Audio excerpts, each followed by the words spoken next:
Ma'am ngसाइदे video बोदे ma'am उरमने को intro GeM the half से को अते केनो त ngasi या नोय त लाक पाइ तारे को तुदु गिने ngang ya wa khoi du hause khoi nami jaga je silong chapam lambi ne ba ko asam dagi silong je kilomita kya hai moi du se se chap da ko ram phaja mamang du landslide to gi ko ai mamang la ba landslide kem to hodom ne ba ko landslide to le me mu sitte nam pai scooty de chik pine ba mamang gi video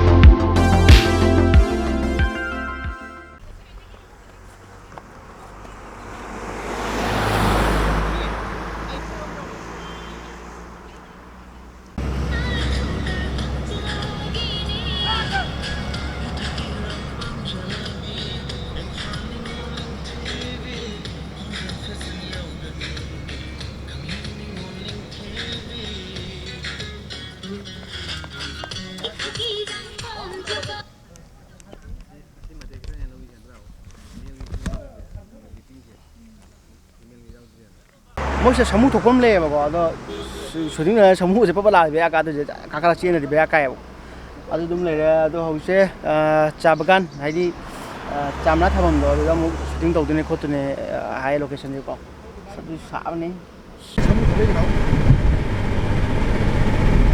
ba ba ni ko ba na ne do adu ba tu ka ka ni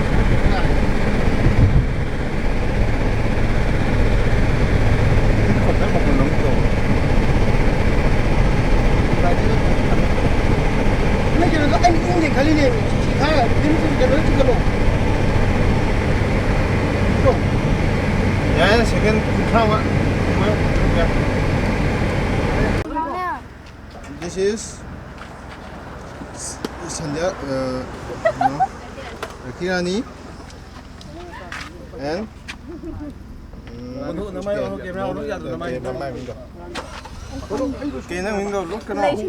Laisana and Sandhya from Hojai, Assam Hojai. They are from Assam Hojai. And this is her dear father. Hana.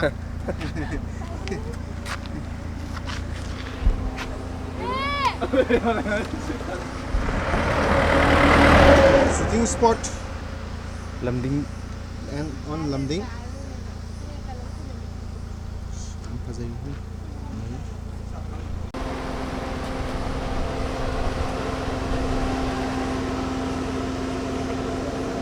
Cái thôi sao tập ra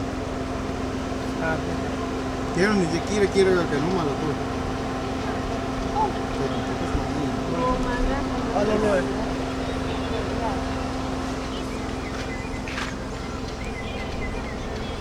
this is the hero connected director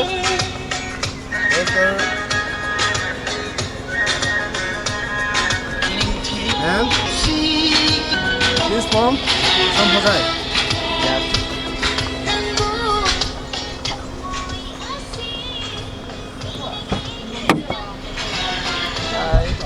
Yes. Is the producer. Yes. And also singer also. Singres.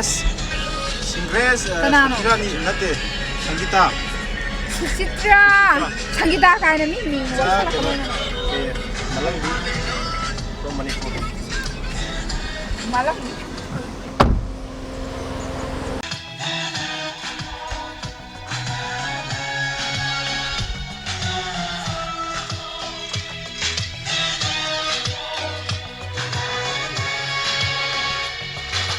Dale.